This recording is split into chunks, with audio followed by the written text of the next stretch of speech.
way I have, I'm trying to record it. Yeah.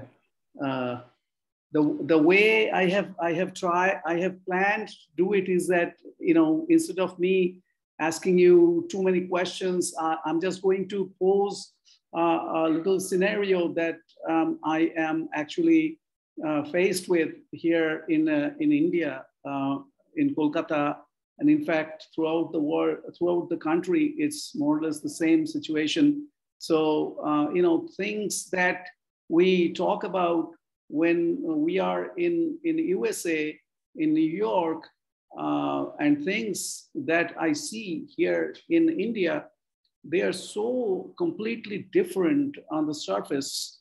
And it really blows my mind, because here people simply do not have any idea what is going on across the planet.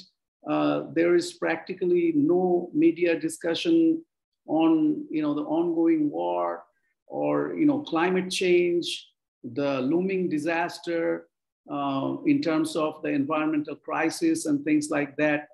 Here, the people up there, they simply do not care about anything. They're doing fine. And the people at the bottom of the economic strata, they're so busy making ends meet that they simply do not understand, about the seriousness of the crisis. And people in the middle class, they're like, with some exceptions, they are vastly brainwashed by the media and the people in power. And either they're completely detached from reality of politics, they've become too apolitical, or some of them who understand the gravity of the situation, they believe that there is no way they can change things. And it is like, it has always been like this, and it is always going to be like that. So given that scenario, how do you actually reach out and make connections with people, especially the younger generation, and impress on them about the seriousness of the geopolitical scenario, the environmental crisis, the war and violence, and looming fascism, and things like that? I simply do not know. So I just leave it up to you to tell us what is going on and give us some advice as to what we can do. Nobody can give you any advice. This is the problem that exists everywhere. So I can tell you my own experiences. Take, say, the Vietnam War, the worst crime since the Second World War. I've been working hard on it for over 60 years now. Still, nobody in the United States knows anything about it. So, for example, there was a study taken at one of the elite universities, University of Massachusetts at Amherst. That's the elite university of the Massachusetts system. Highly educated society, liberal state, elite students. They asked a series of questions. One of them was to estimate the number of Vietnamese casualties. The mean estimate was 100,000. That's about 5% of the US government figure, probably 2 to 3% of the actual figure. It's as if in Germany today, you ask people how many people were killed at the Holocaust, and they said 200,000. Well, we'd think there's a certain problem in Germany if they said, if that happened. This is the United States. We see it all the time. I don't know if you caught this a couple of days ago, but George W. Bush, second Bush, was on television, and he was reading a speech about the one topic that we're allowed to talk about, Ukraine. And he said, there was a criminal invasion by a Nazi-like aggressor of Iraq. And he said, oh, sorry, Ukraine. Everybody laughed. Funny. I happened to be on Iraqi television the next day. They weren't laughing. They didn't think it was funny. But that's the United States, highly educated society. I don't think you can find one statement by anyone anywhere near the mainstream establishment, the political class, academics, anywhere, one statement saying that the invasion of Iraq was a war crime. Actually, I did a simple study about this, just to look into it. One of the things that if everyone is supposed to say now, everyone, any self-respecting person, is the unprovoked invasion of Ukraine. Can't talk about the invasion. You have to talk about the unprovoked invasion of Ukraine. Well, I did a small experiment, which you can do yourself. I Googled the phrase unprovoked invasion of Ukraine, 2.5 million hits in half a second. Then I Googled the phrase unprovoked invasion of Iraq. Nothing. Couple of cases by opponents of the war, that's all, or marginal left groups. I doubt if there's one sentence by anyone who can be in the mainstream whoever said unprovoked invasion of Iraq. Well, that's dramatic enough as it is, even more so when you look at the facts. The Iraq invasion was totally unprovoked, not a hint of provocation.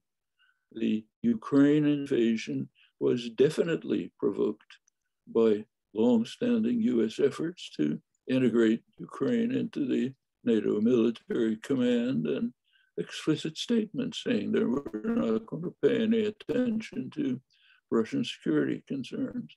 So the facts are exactly the opposite. Doesn't matter. This is a totalitarian culture. You cannot break from the party line. Cannot. Anyone who tries gets crushed. England is the same.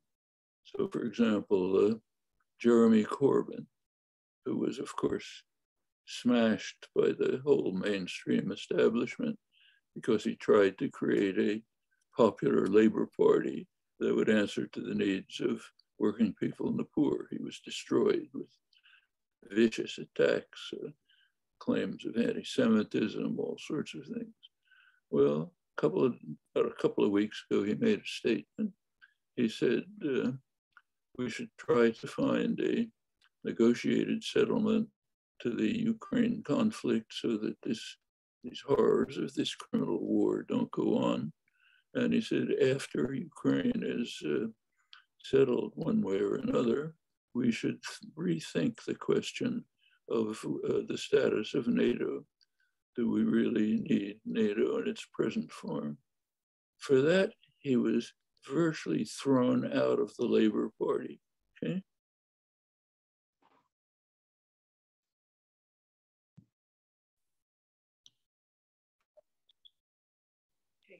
Are we back? Yes, we are. I'm so sorry. Can you hear me? Yeah, I can hear you. Yes. Well, that's the situation here. So if you're asking for advice, you're turning to the wrong place.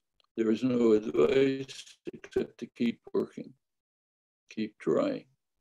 Case of Indochina, 60 years. I'll keep going as long as I can. How do you make a connection with the people who are actually suffering? You know, I think about the famous quote of Aldous Huxley that people are living in a prison with an invisible wall, and they think they're happy and they're free, where they're actually in reality in a prison and never to be able to escape from it. And this is really the ultimate totalitarianism that we are faced with, and nobody really understands the gravity of it. Well, take India. I don't have to tell you, you know much better than I do, but temperatures in India, some parts of India and Pakistan, are coming close to 50 degrees Celsius. It's unlivable. Actually, if it gets, I live in Arizona, if the temperature gets into the 40s, which it does, we can survive. I have solar panels, advanced air conditioner. We can come inside. Also, it's dry. It's not like India. So it's dry heat, so you can survive it. India, you can't. India, South Asia altogether is going to become unlivable. Unlivable, maybe in a generation. It's not far off. Well, this is right in front of people's eyes. Meanwhile, India and Pakistan are pouring money into advanced weapons so they can slaughter each other. That's why both countries are collapsing into disaster. Actually, the best description of this that I saw was in an article by Arundhati Roy a couple of years ago. It was kind of semi-fictional. She described how on the mountains way up 12,000 feet high, where Indian and Pakistani soldiers are fighting on the line of control. She described eloquently how as the glaciers are receding, you can see the remnants of the fighting, the helmets, the rifles, things, the remains of the skeletons of the soldiers as the glaciers are receding, a sign that both India and Pakistan are finished. They're going to disappear into blazing heat that nobody will survive. Well, that's the human species. Humans have human technological intelligence has advanced very rapidly to the point where we have designed means to destroy ourselves. Human moral capacity lags very far behind. And unless that gap is filled, we're finished. Not in the distant future. How you have gone through so many movements, and you've seen the Second World War, and you've seen the Korean War and the Vietnam War, and you've seen the civil rights struggle and the immigrant rights struggle, and you have gone through like a huge part of American history, and you have always given us, in spite of all the odds, you have really given us a sense of hope and optimism, throughout your life. And now at this point, at this crossroads, what do you really see, going to happen in the coming decade or couple of decades in terms of the existence of human civilization and people's intelligence and their desire to form some type of a society where people really care for each other and they have a desire to move forward instead of falling backward and become victims of racism and hatred and violence and things like that.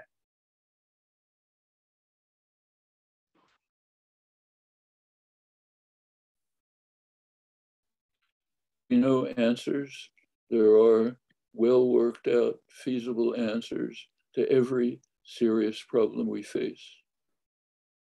There are people dedicated to working on them, very dedicated, mostly young people. So the great demonstrations, protests, civil disobedience in England, the United States, now including senior scientists who chain themselves to building, trying to get attention. These are people working on it hard. Will they succeed? It's up to us. We can do what we can, and there is progress. Sometimes it's real, but almost laughable. If you take a look at the New York Times today, there's a very important lead story. It's about crimes in 1825. They're finally a major story rehearsing the way Haiti has been destroyed for 200 years because Haiti dared to become the first free country of free men in the Western Hemisphere.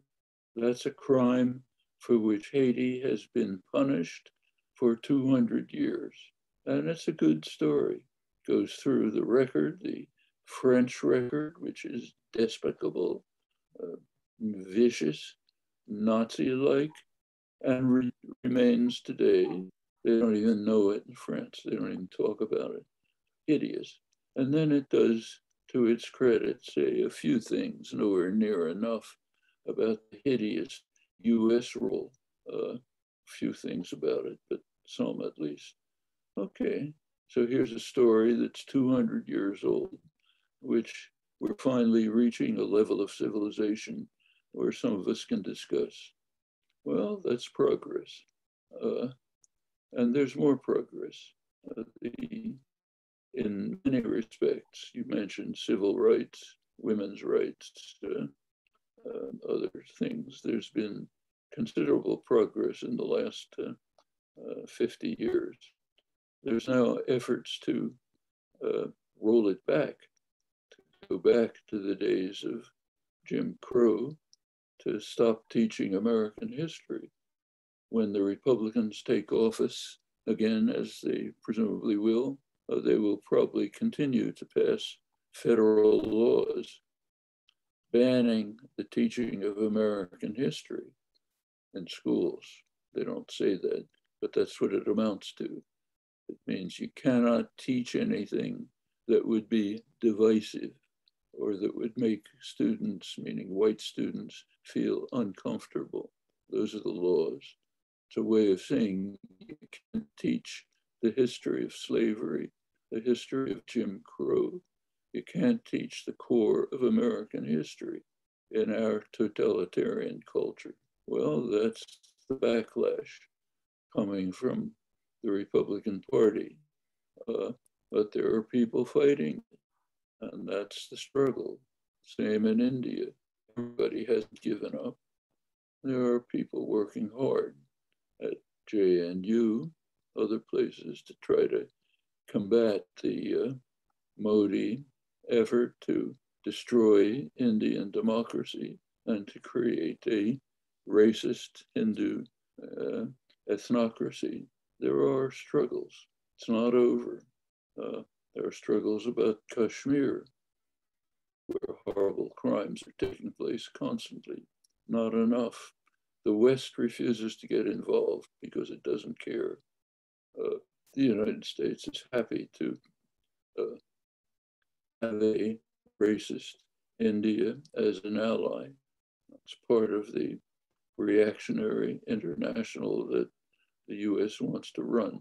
We're seeing it right at this moment, right now, in Hungary. Hungary is a racist state, but it calls itself an illiberal democracy, destroying democratic practices, destroying the free press, free universities, seriously racist. Right now in Hungary, there's a meeting going on of the most reactionary elements in Europe, the neo-fascist elements which exist all over Europe. They're meeting in Hungary along with the core of the Republican Party, which is the main guest there. Okay, that's a reactionary international taking shape. Modi's India is a natural member. The dictatorships of the Persian Gulf are members run by Washington. Well, that's part of the way the world order is developing, but it doesn't have to be that way. We can struggle against it. I mean, I'm old enough to remember the 1930s. It looked as if the world was sinking into total fascism. Europe did descend to fascism. The United States was different. There was a revived labor movement. It had been crushed in the 1920s, revived. There were lively left political organizations, militant labor actions, sympathetic administration. US led the way to social democracy. Well, can happen again. Yeah, you've mentioned about Haiti and how they destroyed and looted the wealth of that island nation. And, like a very similar thing happened here in India, and particularly in Bengal. And they basically first they crushed the revolutionary anti-British struggle, and then they partitioned Bengal, which was like completely disastrous for the people of Bengal. And the Radcliffe line of partition was so arbitrary that even today you can see, along the borders of Bengal, the part of a house is in Bangladesh and another part of the same house is in India. So that is how arbitrary it was. And by the time they did it, they have already looted the huge wealth and, transformed one of the most prosperous places on earth into one of the poorest places before they left. So that is the history. And the party, BJP and its mentor, RSS, where Modi and all these people belong, they not only did not take part in the independence struggle and the revolutionary movement of any kind, they were 1,000 miles away from it. Many of them actually, collaborated with the British government and worked as their spies. And then eventually after the partition and independence, their members killed Mahatma Gandhi. And they are now in India's seat of power. How much more ironic political turn of events you can see anywhere in the world. But there is a very conscious effort by the people in power to make people forget about the history, and they're changing history and changing textbooks all the time, which is like really one of the biggest threats. Here too, there's progress like this, if you can see it. A book which is finally exposing the hideous record of British imperialism, 250 years late, but it's happening. There are others like Catherine Elkin just published a long, detailed study of the hideous atrocities of the British Empire. And it's finally beginning to penetrate in England, where there's been total celebration of the marvels of the empire for centuries. Now they're finally beginning. A book like this does get reviewed, and it's making a few people think we're not so wonderful. We committed hideous atrocities. India in the 17th century had about 25% of world GDP. It was the most advanced country in the world. After the British got through with it, it's 3% of GDP, a devastated country. Well, like Haiti, all of this is beginning barely to seep into Western consciousness. France is so backward that they can't even look at their crimes they committed in Haiti and Algeria, barely look at them. But there are elements even in France which are catching up. Okay, that's progress. Horribly slow, but it's something. And it's changing consciousness. We can accelerate it, make it move faster. That's the hope. If you want a prediction, doesn't look very auspicious, but there are opportunities and we have to grasp them. That's about all we can say. There's no advice. We know exactly how to do it. Education, organization, activism is very slow, it's hard, but it's the only way to go ahead. And we have opportunities. We live in totalitarian cultures, but not in totalitarian states. So I can say what I'm saying, and there aren't going to be stormtroopers coming in to send me to a concentration camp. Well, that's a good thing. Many places, they don't have that advantage. We have it. We can use it. Same is true in India. Plenty of repression, horrible repression. But there still is a range of opportunities and freedom. Yes, I have always seen you as my intellectual mentor, and I have always followed your talks and your writings, and I've been in constant touch with you since my days at Columbia School of Journalism. And now, after my first meeting with you at Columbia, some 22 years have passed, and I still see Noam Chomsky as my friend and as my mentor, and as particularly as someone who actually keeps my hopes alive that something good can actually happen even out of this miserable state of affairs. But I need a final word from you without wasting too much of your time. How do you actually envision, that the younger generation, they're so, they're becoming quick victims of individualistic pursuit of happiness, and their social media fun and memes and things like that.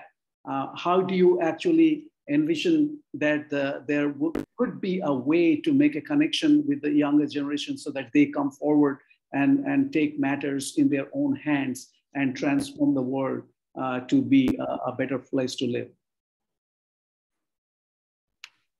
I think they're actually taking the lead. It's the younger generation that's taking the lead on the most crucial issues we face, like destruction of the environment. So what we can do is support them in their efforts. If Extinction Rebellion is having demonstrations and actions, we can join and support them, try to give positive. They're going to be bitterly denounced, of course. We can take the opposite position, say they should be supported. If we had time, I could find a T-shirt over there which has "Just Stop Oil" on it. Which I wear sometimes when I'm giving talks. Okay, those are the things we can do. It's not huge, but whatever we can do within our capacity to support young people who are trying to create a better world. And there are plenty of them. They're denounced, they're condemned. If there are older people like Jeremy Corbyn, who's bitterly condemned, vilified, demonized, because he tries to take a decent stand. That's England, same elsewhere. So you just continue. Final word from Noam Chomsky to the younger generation, India and Bengal. Final word is you have a choice. You're living at a unique moment in history. Human beings have been around for a couple 100,000 years. It's not very long. We now are facing a question which has never arisen in human history. Will the human experiment continue, or will it end ingloriously? Ingloriously. with what's called the sixth extinction. We destroy most living things and ourselves as well. And the younger generation has the challenge, unprecedented challenge, of having the need to answer this question. They cannot evade it. Evade it says we're doomed along with everything else we destroy. Can have a positive answer. It's a tremendous responsibility. It's an exciting challenge. You, the younger generation, can save the human species from its criminality and stupidity. You can overcome this huge gap between technological progress and moral progress, enormous gap. It's up to you to show that that gap can be filled.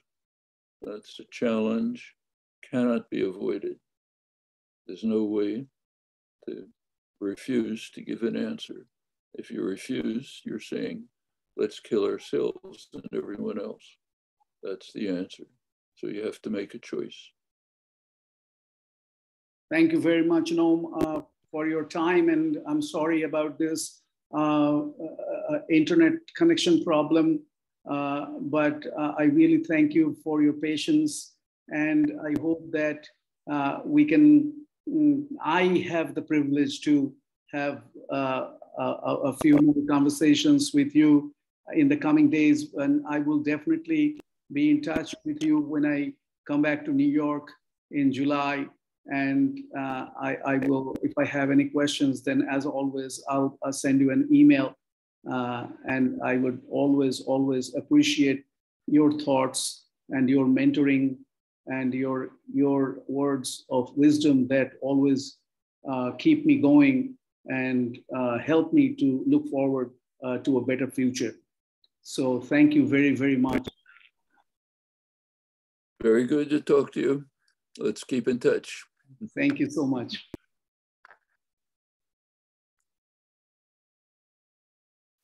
Bye.